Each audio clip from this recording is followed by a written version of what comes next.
This is Cerebral Cinema. Movies of the mind.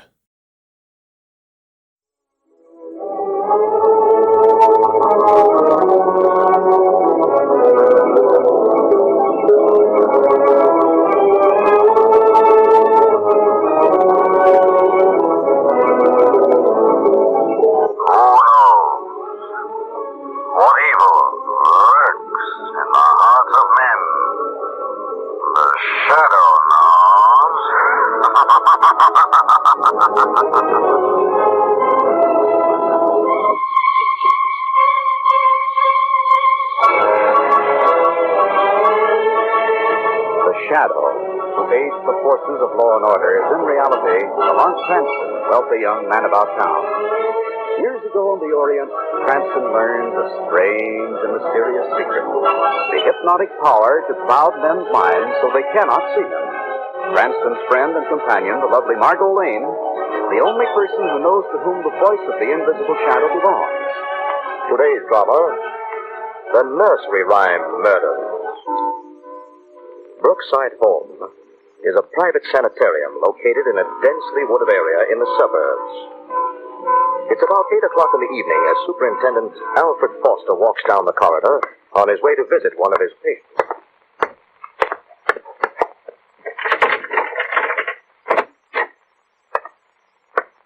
Good evening, Bert. How are you? Oh, I'm fine, thanks, Dr. Foster. I've been waiting for you. You should be asleep by now, Bert. Oh, I've been waiting for you to come and read to me. Well, we can't read to you every night. But you promised. You said if I ate all my supper, you'd read a story to me. And I ate it all, Dr. Foster. Every bit of it. The cereal and everything. Read to me now, please. We told you, Bert, that after you'd been here a while, we'd have to stop reading to you at night. You're not going to read to me? You're tired tonight. A little feverish, too, I think. Now just go to sleep, and in the morning... I won't. You promised to read me a bedtime story. And now you broke your promise. Bert, you mustn't get excited like that. You broke your promise. Bert, stay where you are. Don't come any nearer. You're bad, and I'm going to hurt you. Bert, no. Take your hands off my throat. Orderly. I'll make you read me one. Orderly, hurry. Where's Dr. Foster? What? Bert, get him off me quick, Andrews. Let him go. There. Now stay over there, Bert. Thank you, Andrews. That was close. He promised to read to me, and he broke his promise. You want me to get one of the other orderlies, Dr. Foster? No, that's all right, Andrews. Bert just got a little excited. I can handle him, all right? I don't know. I think we ought to send him over to the violent ward. You better not send me away. You better not. Now, Bert. No, you better not try and send me away. If you do, I'll hurt you all. I'll hurt you all bad.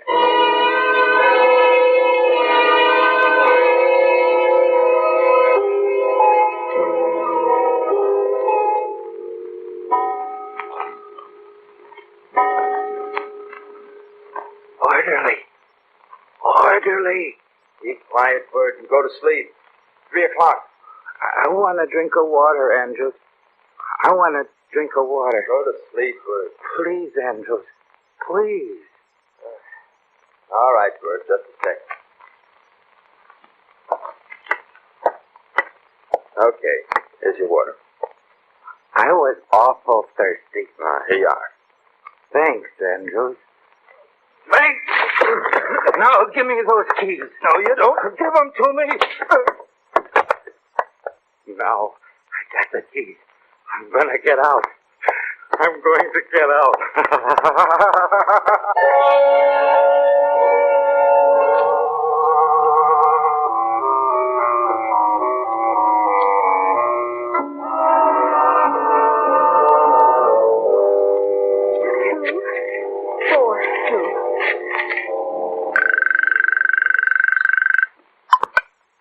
At home. Hello, this is Polly Andrews. I'm Harvey Andrews' wife.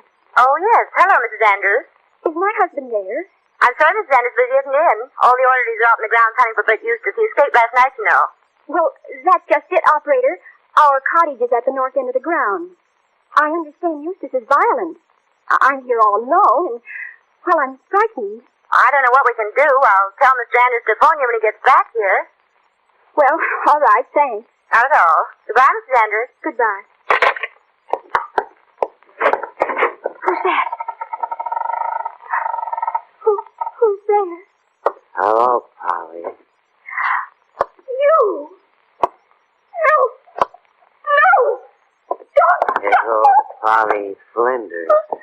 sat among the cinders, warming her pretty little toes. Her mother came and caught her and whipped her little daughter for spoiling her nice new clothes.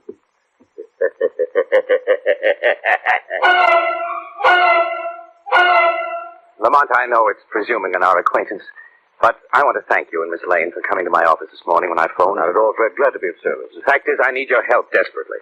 You see, Lamont, I'm a psychiatrist, not a criminologist. I don't think it's a case for the police, but I do need help in trying to find this escaped patient. And the searching party found no trace of Bert Eustace last night, Dr. Foster? No, Miss Lane. He's still at large. I feel pretty badly about it, too. Bert was showing signs of violence. In fact, he attacked me yesterday. But instead of sending him to the violent ward, I kept him here for observation. Then you think he's capable of being a killer? I'm afraid so, Miss Lane. What kind of a case was this patient, Fred? Well, not fundamentally a criminal type, but extremely unbalanced emotionally. During his periods of irrationality, he reverted to his childhood and lived in a complete juvenile world. What do you mean by that? But he went to bed when it got dark. He ate his cereal faithfully, insisted that I read bedtime stories and nursery rhymes to him. Bedtime stories and Yes. nursery rhymes. How have you been handling the case? Trying to find out as much as I can about his background, especially his childhood. Any luck? Well, I haven't been able to get much out of Bert himself, but his father has given a pretty good lead. His father? Yes. He's a well-to-do but eccentric old man. He used to come to visit his son devotedly every week. Recently, he's been coming less and less. You think Bert has some sort of a father complex? Perhaps his father's been neglecting him lately? Yes, he's become more and more unbalanced until he reached a breaking point and decided to escape. Yes, something like that, Lamont. Bert is... Dr. Foster. Yes, what is it? What's the matter? Mrs. Andrews. Harvey Andrews' wife was murdered in our cottage last night. What? They just found her strangled to death. But the rest of it, doesn't make sense. What doesn't make sense? The killer carried her body upstairs and left it in the fireplace.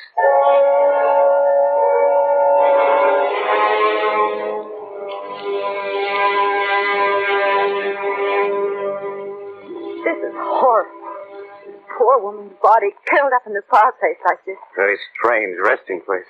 Yes. Notice one other thing, Fred. Yes? Killer took the shoes off the corpse. But why? Why did he take her shoes off? Why did he carry her body upstairs and put it in the fireplace? It doesn't make sense. Contrary, Margot, it does make sense. What do you mean? The tortured depths of Bert's mind, he acted with a terrible logic. I don't think I follow you, Lamont. Neither do I. You said this man Bert loved bedtime stories and nursery rhymes. Yes, that's right. Well, in my opinion, he killed this woman right out of a Mother Goose rhyme. What? Listen to this, Margot. Little Polly Flinders sat among the cinders, warming her pretty little toes. Not. The dead woman's first name was Paul. Yes, and she sat among the cinders. That would mean the fireplace, Margot. Yes, and warming her pretty little toes. No wonder the killer took her shoes off. Precisely. The clues are all in the rhyme. I wonder if it's only the beginning. What do you mean, Lamont? I wonder if the killer's going to stop with his first murder, Margot. Because with all the Mother Goose stories there are, death can rhyme many times.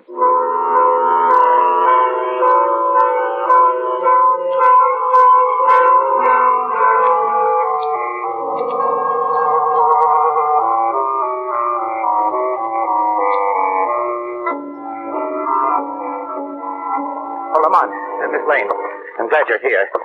Came right out after we got your phone call, Fred. What's wrong? We haven't been able to locate Harvey Andrews, the husband of the dead woman. But it's midnight now. You mean you've been looking for him all day? Yes, Miss Lane, ever since his wife's death.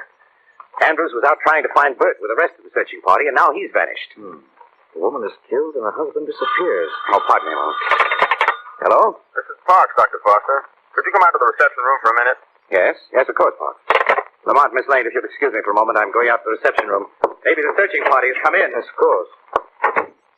Lamont, do you suppose Bert has killed the orderly as well as his wife? I don't know, Margot. Strange they haven't been able to locate him yet. Oh, it's Dr. Foster's phone, Lamont. Yeah. I suppose I better answer. Hello?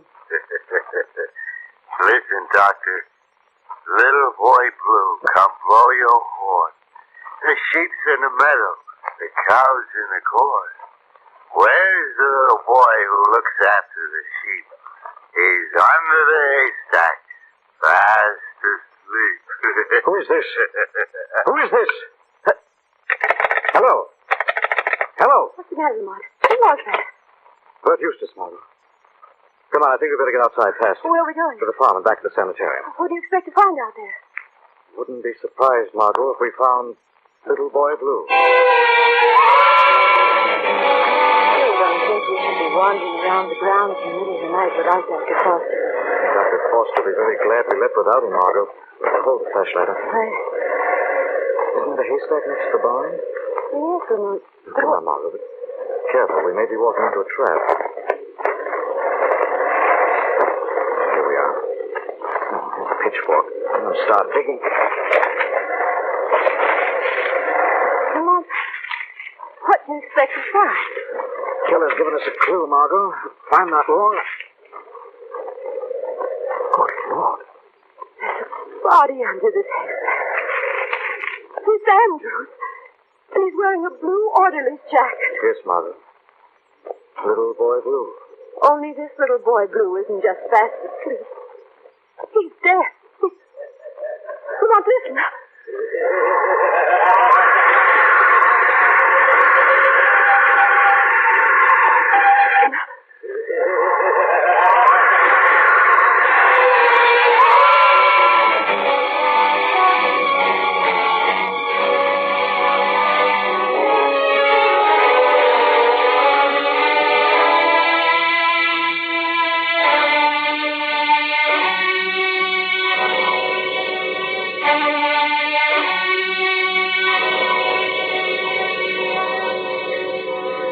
Margot and Lamont, in search of the nursery rhyme killer, are at Brookside Hall in the office of Superintendent Alfred Foster. You say you heard the killer's laugh after you found the body, Lamont? Yes, we ran after him, but lost him in the darkness, Fred. First it was little boy Flinders, then it was little boy Blue. I wonder who Bert will pick next. I can guess his next victim, Miss Lane. Who? Myself. You? I'm afraid of the same thing, Fred. Bert hated me as much as he hated Andrews. As I see it, he went to Andrews' house to kill him and found Andrews wasn't there and killed his wife instead. And he caught Andrews in the grounds later and killed him and buried him under the haystack. Yes, and logically. Well, I come next. Could be right. Afraid I am. Oh, we've got to find this man. We've got to. The police have a statewide dragnet out for him now. Yes, they're so busy covering the highways and terminals. I wonder if they haven't given the most logical place a very fast examination. The most logical place? Yes, Bert's home. I think we'd better have a talk with Bert's father, Lamont. I wouldn't be surprised if he knew a great deal more about where his son was hiding. It's a good idea. Come on, Margot. I'll get my things. No, that won't be necessary. What do you mean? You're not going with us, Fred. It's not safe. Oh, but you admitted yourself you're probably next on Bert's list. Yes, You're the psychiatrist. I'm the criminologist, remember? We'll phone you here at the office as soon as we've seen old man Eustace. Well, all right. Thanks, Lamont. Forget it. Come on, Mark.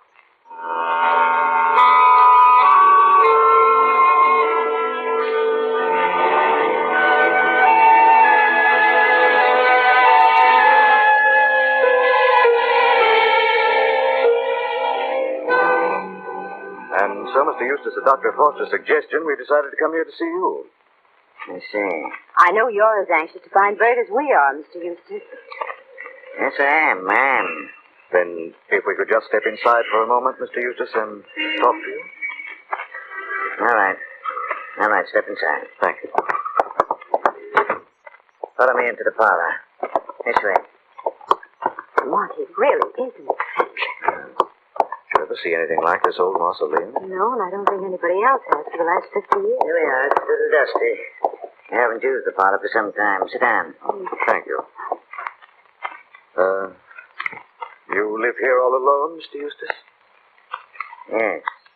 Yes, I do. Lived here all alone ever since Bertram went away. I miss him very much. And before that, Mr. Eustace? Before that, it was just Bertram and I. Bertram's mother has been dead almost 40 years. I see. You know, of course, that Bert left the hospital. Yes. Yes, I know. You read it in the papers, I suppose? No, I didn't read it in the papers. But I know it, though. I know it. You couldn't by any chance tell us where Bert is now, could you, Mr. Eustace? I don't know, Mr. Cranston. I don't know. What's that? What was that noise? Must have been the cat. She must have knocked something over upstairs. Those are hardly the footsteps of a cat, Mr. Eustace. Oh, they aren't, are they? Must be someone else in the house. I think there is. Then I better find out who Come back it is. here, Mr. Eustace! Mr. Eustace! Quick, Lamont, he's locking the door. Mr. Eustace! Bolted it. certainly has, Margot. We're locked in.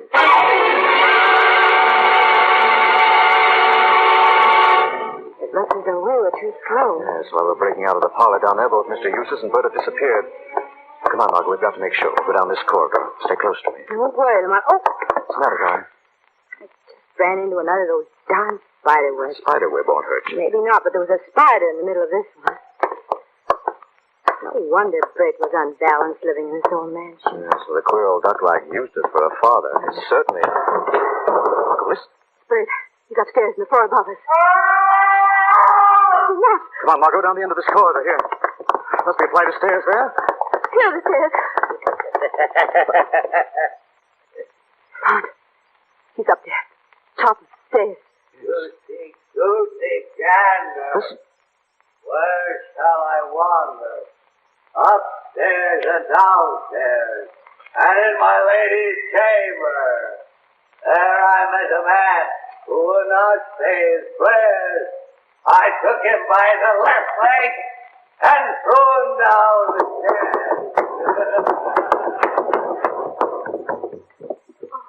Lamont, it must be Mr. Eustace. Poor old man. Wait a second, we'll have a look. Here's the flash. Maybe the old boy is...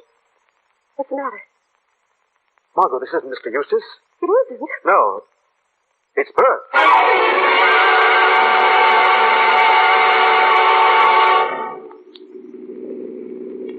But Lamont, old Mr. Eustace couldn't have just vanished into thin air. Looks as if he did, Margot. We certainly went over every inch of the house. You really think we can pick up his trail at Dr. Foster's house? That's the most logical place to look for him now. Well, that's Fred's place up ahead. There we are. That's you, darling. Thanks. Now, if we can just... What's the matter? Well, I saw something in the car headlights. What? Figure of a man back there behind the garage. Looked like old man Eustace. Oh, Lamont. Margot, I'm going around back. You go into Fred's house. Tell him I was delayed. Be careful, darling. Please, that old man is a crazy killer. Shadow's going to set a trap, Margot. This time, I think the crazy killer has spoken his last nursery rhyme.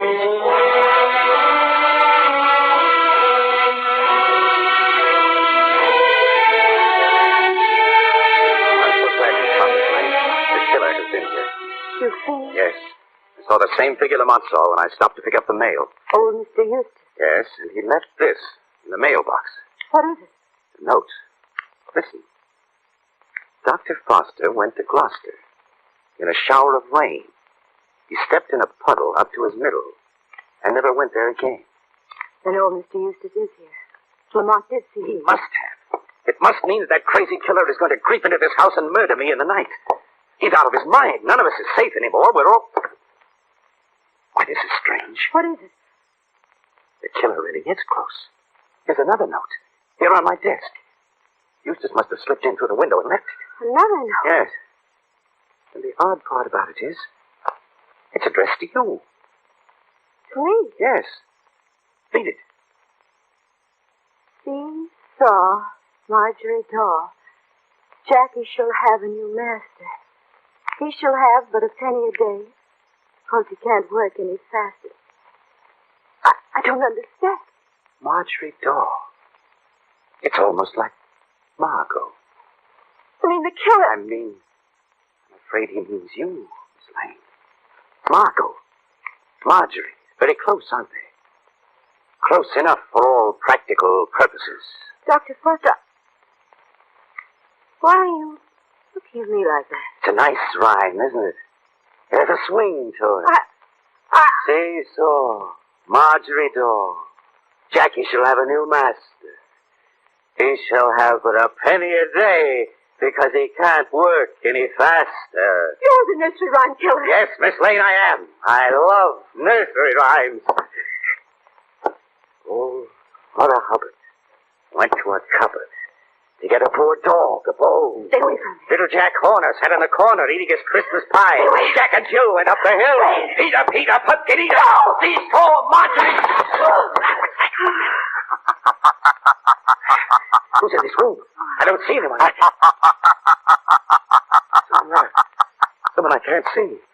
Who are you? You like to hear a little nursery rhyme, Dr. Foster? Who are you? I have a little shadow that goes in and out with me. What can be the use of him is more than I can see. Stop! Very, very like me from the heels up to the head. And I see him jump before me when I jump into my bed. Stop it! I'm going mad! You're mad already, Foster. Our mind has been clouded by the dark shadows you profess to study. Who are you? Who are you? The shadow, Foster. Shadow here to see justice done. Shadow? You thought you could blame these murders on Bert and then on his father. You became so obsessed with his case that your own mind broke under the strain. Let me out of here! I've got to get out of here! No, Foster. The state has a place for you. A place where never again will you be allowed loose among society. A place where you can safely recite nursery rhymes to your heart's content.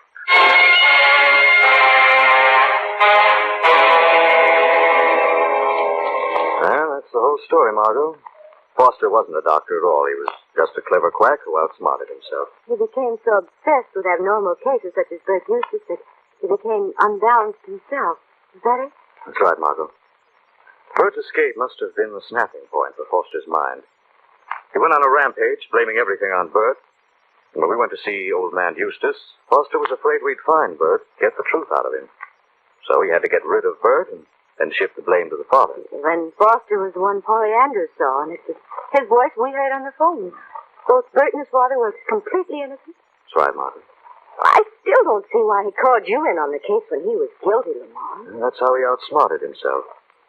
He didn't want to risk calling in the authorities, but he did need an outsider to verify his alibis and corroborate his statements. I'm a criminologist. We've met before. Seemed like the logical choice. I see. Well, after that case, there's one thing I'm sure of. Oh, what's that, Margaret? If I ever have to read to a child again, it's going to be from the Encyclopedia Britannica.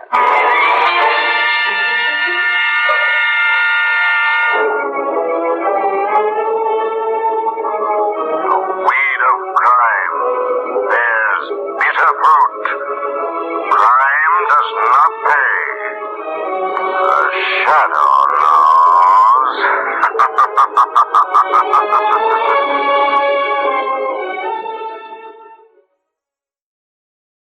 Cerebral Cinema hopes you have enjoyed this movie of the mind.